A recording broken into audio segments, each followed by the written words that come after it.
Hello दोस्तों, मैं आतिफ खान आपका स्वागत करता हूं अपने यूट्यूब चैनल इजी मैथ है।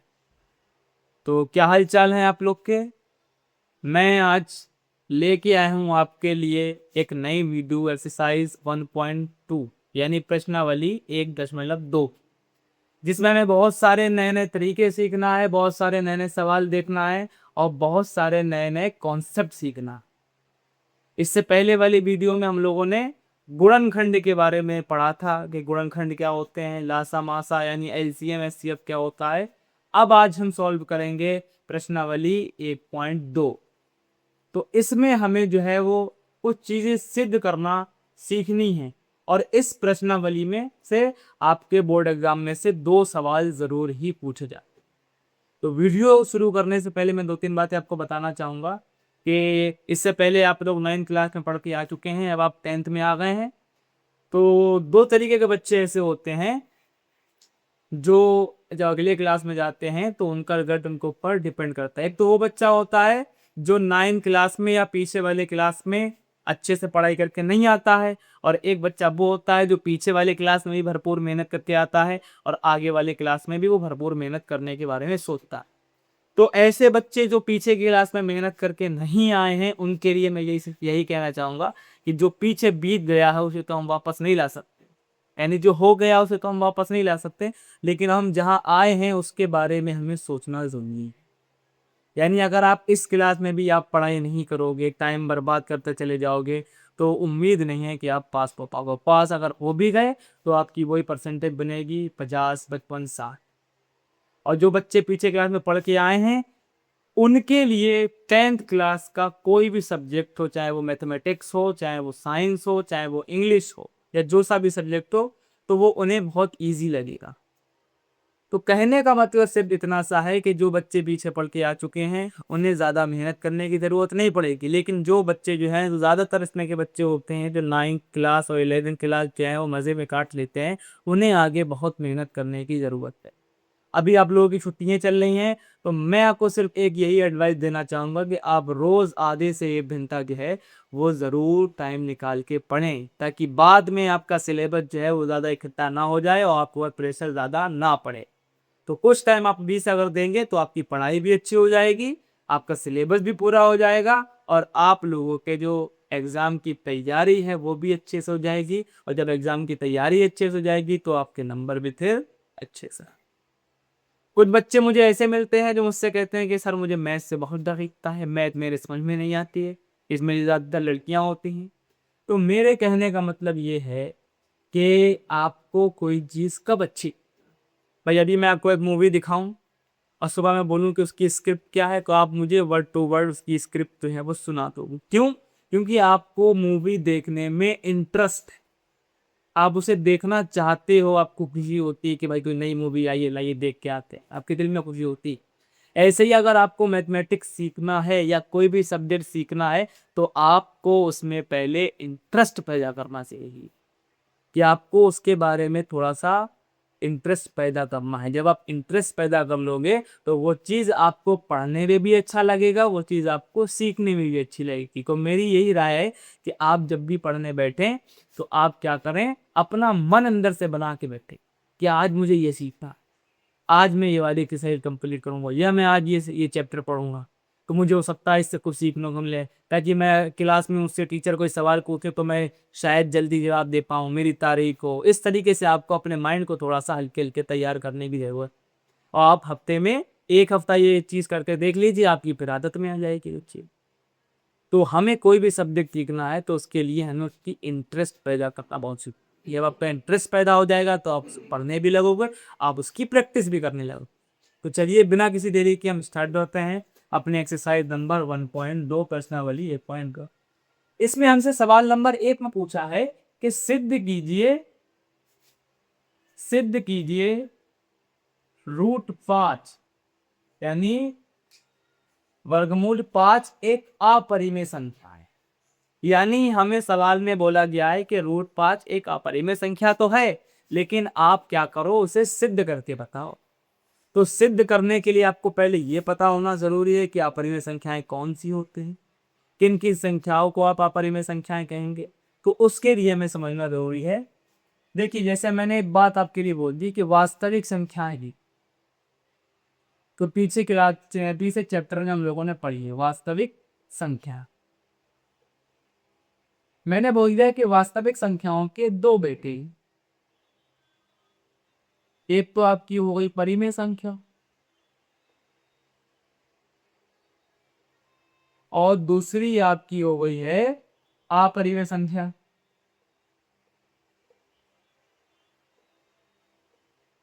तो मैंने बोल दिया कि अगर उनमें से एक बेटा घर पे नहीं है, मैंने बोल दिया कि परिमेय संख्या घर पे नहीं है, तो बाकी बची संख्याएं क्या हो गई? अपरि भाई परिमेय संख्या घर पे, यानी परिमेय संख्या जो उनका बेटा है वो घर पे नहीं है, तो कौन सा बेटा घर पे होगा? जाहिर सी बात है अपरिमेय बेटा घर पे होगा। तो यही कहने का मतलब यह है कि जो संख्याएं परिमेय संख्याएं नहीं होती हैं, उन्हीं संख्याओं को हम लोग क्या बोलते हैं? अपरिमेय संख्या बोलते हैं। इतनी सी बात आपको समझ में आए से। लेकिन चलो, जो को मैंने डेफिनेशन बता दी कि जो परिमेय नहीं है वो अपरिमेय है, लेकिन परिमेय कौन सी होती है ये समझना जरूरी है, और अपरिमेय कौन सी होती है ये समझना जरूरी है। तो परिमेय संख्या का सीधा साधा अपने दिमाग में फॉर्मेट तैयार कर लीजिए। क्या फॉर्मेट तैयार करना है? कि ऐसी संख्याएं जो P अपॉन Q के रूप में,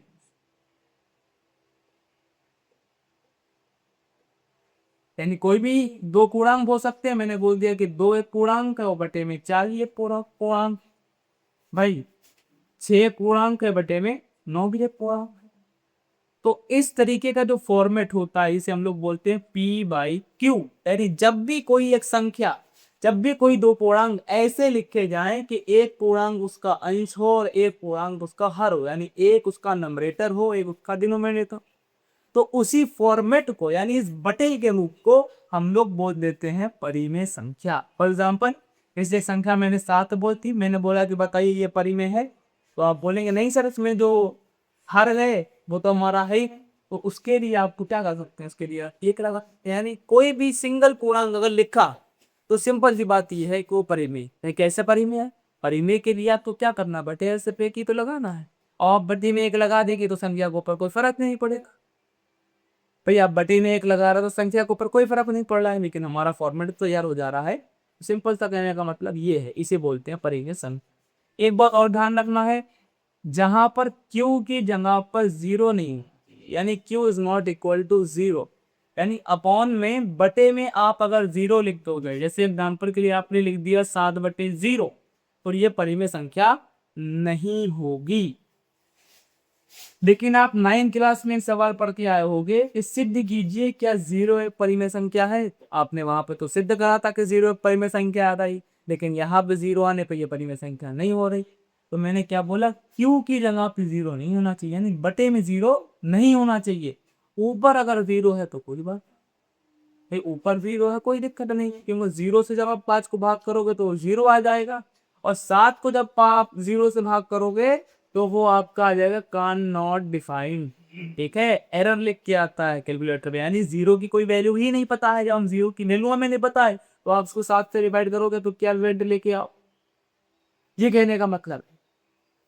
अच्छा, आपाई में संख्या को आप कैसे पहचानेंगे? भाई लिखा हुआ कहीं पे आपको संख्या दे दी जाए तो आप कैसे पहचानेंगे?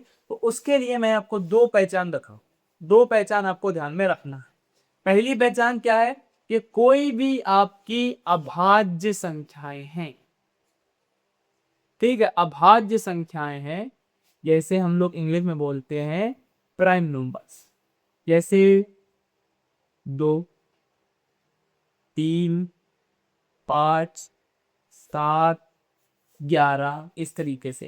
यानी ऐसी संख्याएं या तो वो खुद से डिवाइड हो या वो एक से डिवाइड हो, उसी को हम लोग बोल देते हैं अभाज्य संख्याएं। बस आपको अगर किसी भी अभाज्य संख्या के ऊपर रूट लगा दिखे, जैसे यहाँ पे मैंने रूट लगा दिया, यहाँ पे मैंने रूट लगा दिया, यहाँ पे मैंने रूट लगा दिया, यहाँ पे मैंने, किसी भी अभाज्य संख्या के ऊपर रूट लगा दिखे तो आप आंखें बंद करके मतलब भरोसा रखें और फिर बोलने की यह अभाज्य, सॉरी अपरिमेय संख्या। यानी कोई भी अभाज्य संख्या अगर उसके ऊपर रूट लग जाता तो हम बोल देंगे कि वो क्या हो जाएगी, आपकी अपरिमेय संख्या हो जाएगी। पहली पहचान तो ही। दूसरी पहचान, दूसरी पहचान के लिए मैं आपको 3 चीजें बताऊंगा, उसे आपको ध्यान में रखना है जो आपके आगे तक काम में आएंगी। पहली चीज, मैंने एक आपके सामने संख्या लिखी 6.454, यानी ये जो संख्या है उससे हम बोलते हैं दशमलव रूप, यानी हमने संख्याओं को काटा तो वो दशमलव में आ गई, पॉइंट में आते, तो इसे हम लोग इस तरीके से लिखा। एक तरीका और होता है, आप देखते होंगे कि इस तरीके की संख्या होती है 1.333 डैश डैश डैश, यानी 3 जो है वो बार बार रिपीट हो रहा है, या कोई भी संख्या जो है वो बार बार रिपीट हो रही है। फिर एक कुछ इस तरीके की होती है 1.854678, इस तरीके से रिपीट हुई, यानी इसमें संख्या तो नहीं पता कहां तक जाएगी, लेकिन यहाँ पे लगातार जो अंक हैं इसके डिजिट जो है वो बार बार बदल रहे। तो दशमलव में हम कुछ इस 3 प्रकार की संख्याओं को देखते हैं। पहली कौन सी, जो पॉइंट के बाद संख्या खत्म हो जाती है। दूसरी कौन सी, जो पॉइंट के बाद एक ही अंक या 2 अंक लगातार जो है वो क्या बोलते हैं, रिपीट होते हैं। तीसरी कि एक संख्या जो है वो हमें पता तो नहीं है कहां तक कटेगी, लेकिन हमें ये दिख रहा है कि वो अंक जो है वो बार बार रिपीट, तो इसे हम अगर p बटे क्यू के रूप में बनाना चाहें तो बना सकते हैं, यानी ये p बाई क्यू के रूप में लिख दी जाएगी। इसे अगर हम बनाना चाहें तो हम इसे इस तरीके से लिख सकते हैं 1.3 बार, यानी 3 बार बाद रिपीट हो रहा है तो आपने इसे क्या करा, यहाँ पे बार लगा दिया। लेकिन इसे आप p बाई क्यू के रूप में नहीं लिख सकते।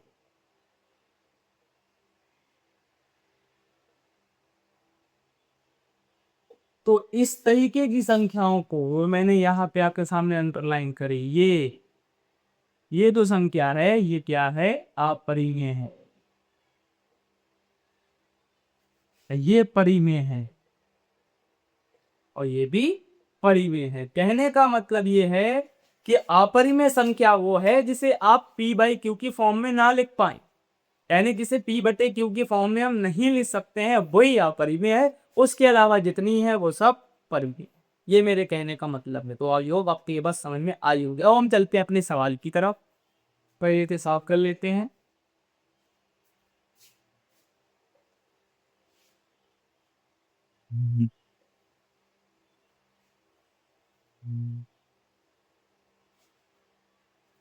सवाल जो है हमारा वो क्या है कि सिद्ध कीजिए √5 एक अपरिमेय संख्या, हमें रीजन बताना है कि क्या है।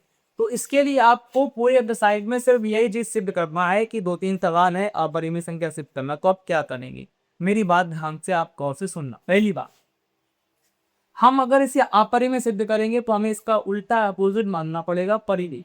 तो हम लिख देंगे कि माना √5 एक परिमेय संख्या है।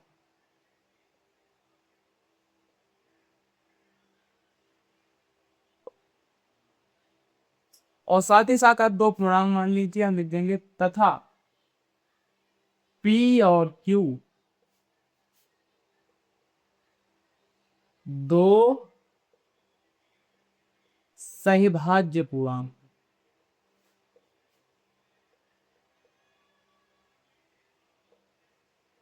और साथ ही साथ एक चीज आप और भी लिख लेना, जहां q is not equal to 0 है, यानी जहां q की जगह पे 0 है नहीं। क्यों नहीं है, क्योंकि अगर की भी यहाँ पे 0 हो जाएगा तो वो बड़ी नहीं लग सकेगी। अब आपको क्या करना है, सिंपल सा यहां से √5 लिखना है और बराबर क्या कर देना है आपको p बाई क्यू। भाई ये परिमेय संख्या मानी तो परिमेय संख्या किस फॉर्मेट में होती है, p बाई क्यू फॉर्मेट में होती है, बट इन दोनों को हमें इस तरीके से लिख।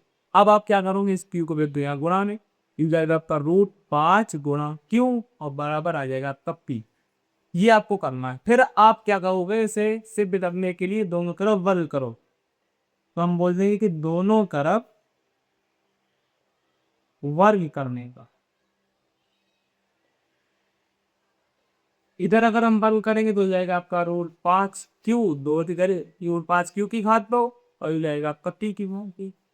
फिर हम क्या करेंगे, √5 की घात 2 क्या होता है, 5 होता है, q की घात 2 क्या होता है, q की घात 2 होता है। ये हो गया आपका p की घात 2। ये 5 गुणा में है, बटे में आ जाएगा, तो निकल के आएगा q² बराबर p²/5। अब आपको सिंपल सी एक बात ध्यान रखना है कि p² बटे 5, इसका मतलब होता है कि जो p² है वो 5 से विभाजित है, यानी कट रहा है, डिवाइड हो रहा है। यही आपको यहाँ पे देख के लिखना है, ये p² 5 से विभाजित। यानी कहने का मतलब ये है कि कोई भी संख्या विभाजित कब होती है, जब वो उसका गुणनखंड लिखती है। जैसे एग्जाम्पल के लिए मैंने बोल दिया कि 6 जो है वो 2 से कट जाता है, क्यों? क्योंकि 6 जो है वो 2 का गुणनखंड है, तभी तो कटेगा। ऐसे ही यहाँ के पी स्क्वायर 5 से अगर डिवाइड हो रही है तो इसका मतलब है कि पी स्क्वायर या पी उसका गुणनखंड एक 5 ही, इसलिए वो कटती है। वही हमें लिखना है कि पी स्क्वायर 5 से विभाजित है तथा पी स्क्वायर का गुणनखंड 5 है। जब पी स्क्वायर का गुणनखंड 5 है तो पी का भी गुणनखंड 5 होगा।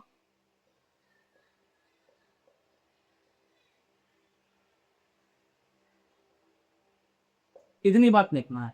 अब आप जरा ध्यान से सोचो कि अगर P है, यानी P का एक गुणनखंड 5 है। थोड़ा सा इधर ना पे लिख लेते हैं हम लोग। भाई P का एक गुणनखंड 5 है तो हम बोल सकते हैं कि P का एक गुणनखंड 5 है तो एक के अलावा एक दूसरा गुणनखंड तो कुछ होगा। तो मैंने बोल दिया कि वो हमने C मान या B मान ले, जो मर्जी आपको वो मान दो, कोई दिक्कत वाली बात नहीं है, इतनी सोचने वाली बात नहीं होती।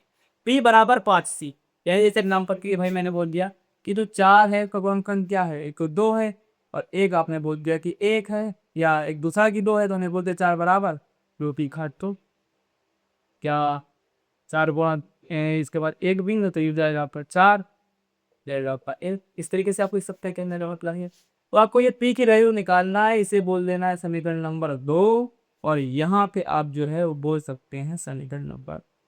अब सिंपल सी बात क्या करना है, मैं बोलूंगा पी का मान समीकरण 2 से समीकरण 1 में रखने की।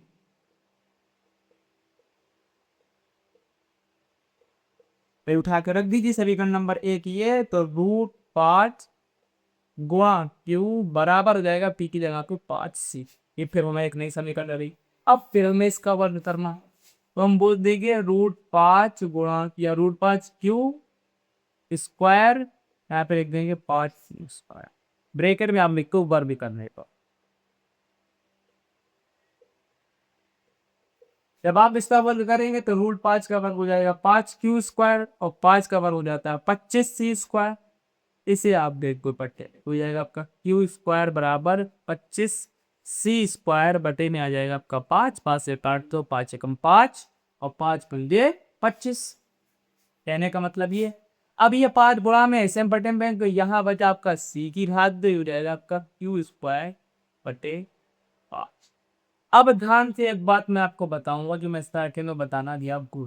क्या इस सहभाज्य पूर्णांक क्या होते हैं, तो आपको सवाल समझ में आता है। सहभाज्य पूर्णांक का मतलब होता है ऐसे कोई दो नंबर जो कभी भी सेम गिनती से ना कटे। जैसे 4/3 हो गया, 5/2 हो गया, ठीक है, 7/5 हो गया।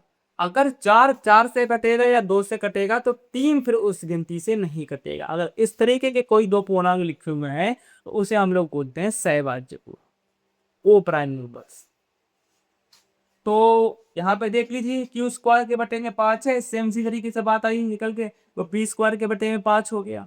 तो पी स्क्वायर के बटे में जब 5 है तो हमने क्या लिखा था कि पी स्क्वायर 5 से विभाजित हो। ऐसी क्यू स्क्वायर के बटे में जब 5 है तो भी हम क्या लिखेंगे कि क्यू स्क्वायर 5 से विभाजित है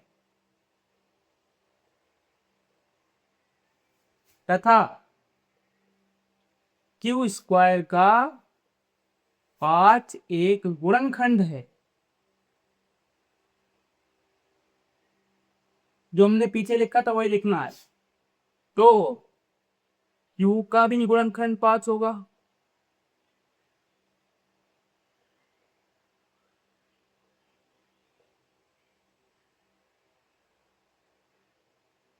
अब हम बोल सकते हैं क्यू तथा पी दोनों पूर्णांक 5 से विभाजित है। अब हमने ऊपर लेकिन क्या माना था, ऊपर हम लोगों ने क्या माना था कि पी और क्यू सहभाज्य पूर्णांक यानी कभी भी एक गिनती से नहीं घट सकते। लेकिन यहाँ पे दोनों पास से कट रहा है, तो यही हमें कुल मिला के करना है कि जो बात हमने मानी है उसे हमें गलत साबित कर देना नीचे।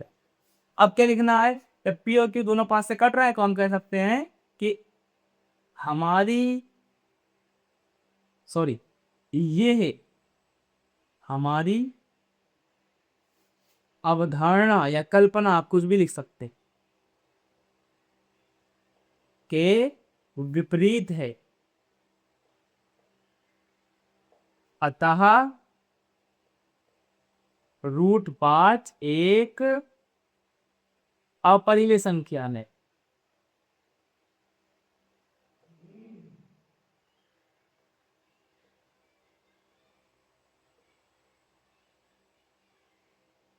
ये हमारा जो है वो प्रूफ, कहने का मतलब ये। और इस तरीके से आपको सवाल करना। हम चलते हैं अपने दूसरे सवाल की तरफ।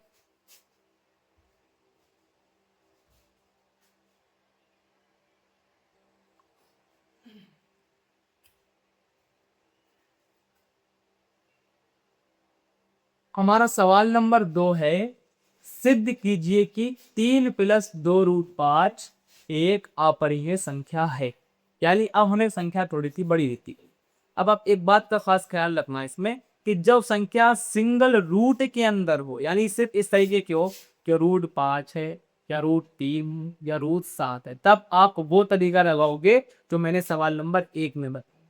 वो थोड़ा सा लंबा तरीका है, लेकिन उसी तरीके के ये सवाल लगे। अब जो इस तरीके से सवाल हो जिसमें कई सारी संख्याएं आपको गिने, तो आपको ऐसे सिर्फ छोटे तरीके से बता देता हूं, आपको एक बार में समझ में आ जाएगा। कोई ज्यादा इसमें रॉकेट साइंस लगाने की जरूरत नहीं, एक बार में आपको समझ में आता है। क्या करना है, हमें सबसे पहले हिंदी को ही लिखना है, जो हम मान रहे थे वही मानना है। क्या, यहाँ पे हल लिख रहे थे, सवाल हल कर रहे हैं कि माना 3 + 2√5 एक परिमेय संख्या हो,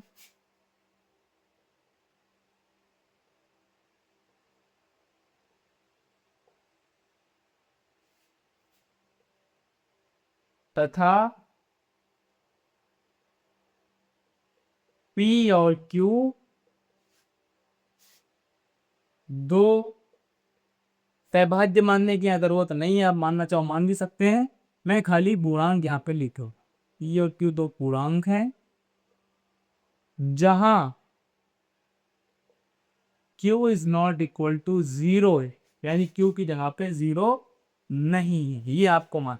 फिर मैंने जो तरीका बताया था कि जो आप फी आपको संख्या से भी करने को दी जाए, उसके बराबर में आपको क्या कर देना है, P/Q लिख देना है। इतना आपने कर दिया, समझो आपकी कहानी कंप्लीट हो गई। अब आपको थोड़ा सा दिमाग चलाना है कि क्या जवाब चलाना है आपको। हमें दिखता है कि 3 भी एक परिमेय संख्या होती है, 2 भी एक परिमेय संख्या होती है, लेकिन √5 चूंकि अभाज्य संख्या, उसको रूट लगा, तो ये परिमेय संख्या नहीं हो सकती।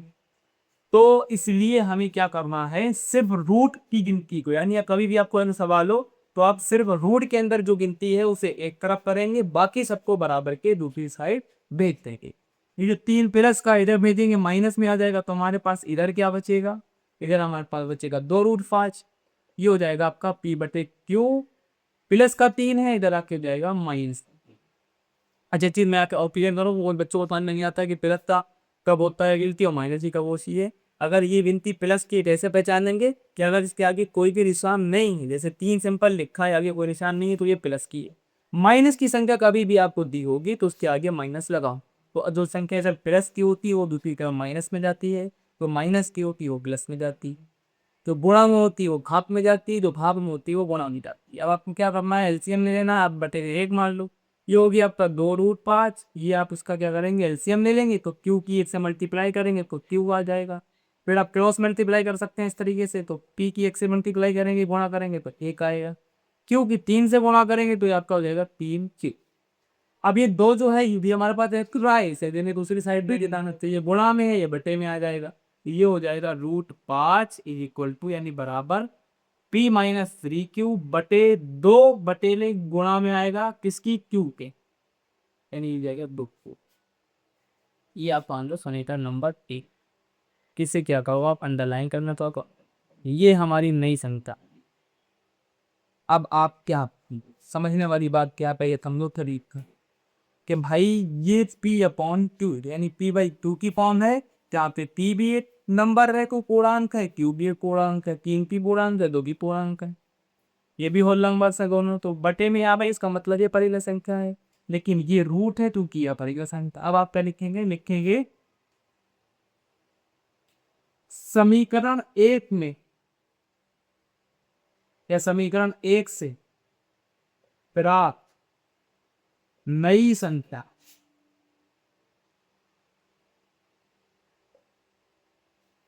p-3q/2 की एक टू में p, q तथा 3, 2 यही तो नंबर है सिर्फ, पूर्णांक हैं, अतः यह परिमेय संख्या होगी।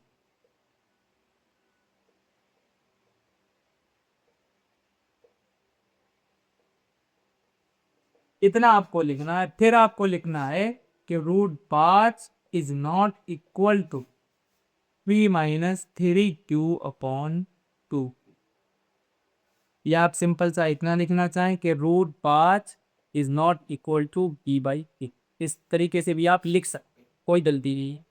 अब आप बस यहाँ पे लिख देंगे कि 3+2√5 एक अपरिमेय।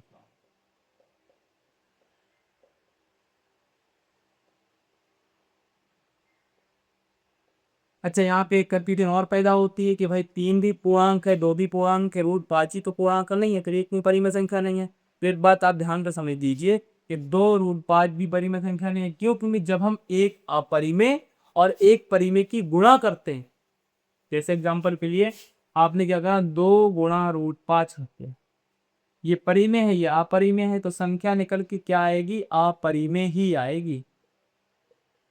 बस एक शर्त है कि √5 की गुणा √5 से आप करेंगे तो ये 5 बन जाएगा, जो कि क्या होगा? परिमेय।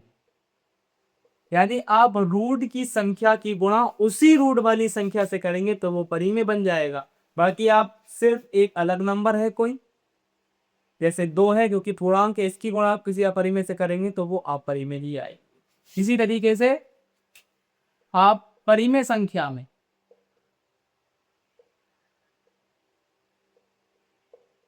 अपरिमेय संख्या जोड़ेंगे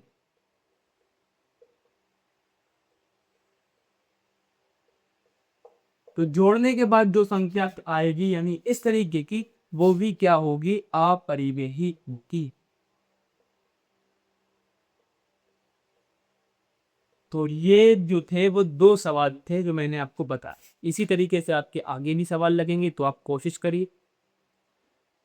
ठीक है, तो अगर आपको मेरी ये वीडियो पसंद आई है, आपको कुछ सीखने को मिला है, तो आप वीडियो को लाइक करें और मेरे चैनल को सब्सक्राइब करें ताकि मैं और वीडियो बन।